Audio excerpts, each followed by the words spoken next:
Saudi আরবে অবস্থানরত উমরা হজযাত্রীদের আগামী এক মাসের মধ্যে অর্থাৎ ১৮ এপ্রিল ২০২৬ তারিখের মধ্যে দেশ ছাড়ার চূড়ান্ত নির্দেশ দিয়েছে দেশটির হজ ও উমরা মন্ত্রণালয়। মূলত পবিত্র রমজান পরবর্তী উমরা মৌসুমের সমাপ্তি এবং আসন্ন হজের প্রস্তুতি হিসেবে এই সময়সীমা নির্ধারণ করা হয়েছে। মন্ত্রণালয় থেকে জারি করা এক নির্দেশনায় উমরা হজযাত্রীদের প্রস্থান প্রক্রিয়া সহজ করতে সুবিন্যস্ত পদ্ধতি চালু করা হয়েছে।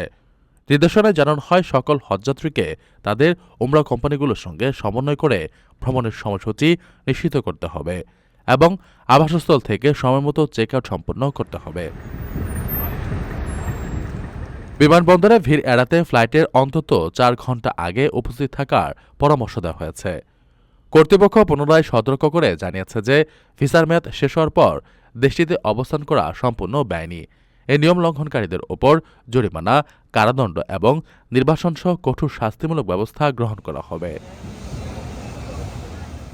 এছাড়া কোনো নাগরিক বা বাসিন্দা যদি মেয়াদোত্তীর্ণ তীর্থযাত্রীদের আশ্রয়, চাকরি বা পরিবহন সহায়তা দেন, তবে তাদেরও আইনের আওতায় আনা হবে। উমরা সেবাদানকারী প্রতিষ্ঠানগুলোকে যেকোনো নিয়ম লঙ্ঘনের তথ্য দ্রুত সংশ্লিষ্ট কর্তৃপক্ষকে জানানোর জন্য কঠোর নির্দেশ দেওয়া হয়েছে।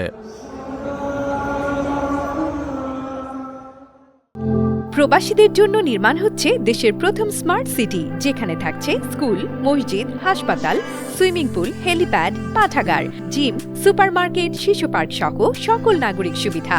মাত্র ৩০ লাখ টাকা বিনিয়োগে মিলছে আকর্ষণীয় ফ্ল্যাট। প্লাটিনাম ইনভেস্টরদের জন্য ঢাকা বিমানবন্দরে ভিআইপি প্রোটোকল সুবিধা। বিস্তারিত জানতে যোগাযোগ করুন স্ক্রিনে দেয়া হোয়াটসঅ্যাপ অথবা ইমো নাম্বারে।